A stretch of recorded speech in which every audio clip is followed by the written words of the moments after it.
Hey guys, RubberBob66 here. Today we're taking a look at the M1A.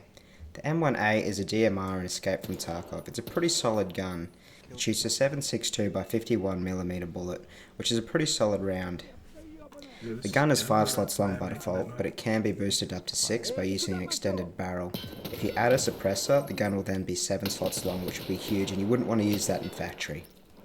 Fun fact, if you remove the magazine of the default M1A, you can actually cut the gun in half by making it 5 slots long, similar to how you can with the SKS. The M1A is extremely accurate. It has a 1.38 M1A with the default barrel, which is extremely accurate. You can also get this down to 0.8 with the extended 22-inch barrel. This means that you shouldn't be missing too many of your shots due to accuracy.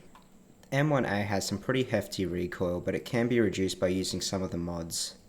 Speaking of mods, the M1A is highly customizable. You're able to add suppressors, red dots, lasers. You can even change the chassis, which completely changes the look of the gun. There are 4 you can choose from. You have the default black one, you have the EBR, the Archangel, and the SAS. The SAS is probably the most popular as it allows you to add a stock and a foregrip. This will allow you to get the best recoil out of the gun, and is probably the most popular one that you'll be seeing on PMCs. One of my favourite budget loadouts for the M1A is just by adding the ARMS 18 mount, which will allow you to add your favourite red dot. In this case, it's the holographic for me. And then I go ahead and add an AN PEC 2. I use the PEC 2 because it's a low profile laser, and you can still have a good sight picture with the EOTech on top. This loadout will be good at close range engagements. When it comes to the M1A, there's 3 magazines you can choose from.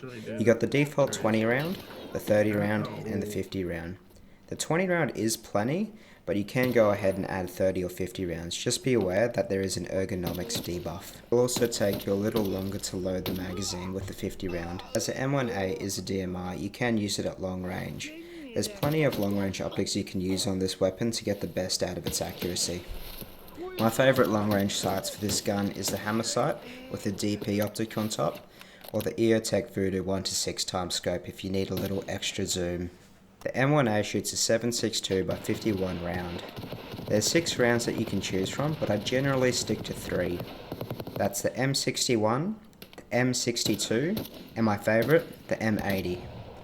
M61 rounds, they're really good for going for headshots because they have super high penetration. M62 is a pretty solid round, but it is a tracer and it can give away your position. It does a pretty good mix of armour and penetration damage, making it a solid choice. And then there's M80, which I think is the best. The M80 does really good flesh and armor penetration damage.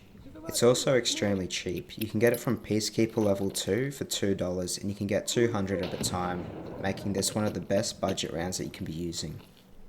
If you want to pick the M1A up for yourself, you can get it from Peacekeeper level 3 for $589, which is extremely cheap. There's also 3 trades for the gun. You can trade 8 USB adapters for a default M1A from Peacekeeper level 3.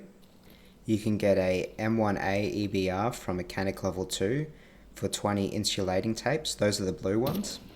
From Mechanic level 3 you can get the M1 SAS variant. You'll just need to trade him 17 Wilston cigarettes.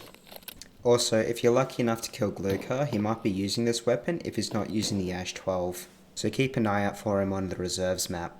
So yeah, that concludes the M1A review. It's a pretty solid gun. I do like using it. The only thing you have to look out for is its pretty high recoil, but other than that, it's a pretty solid gun.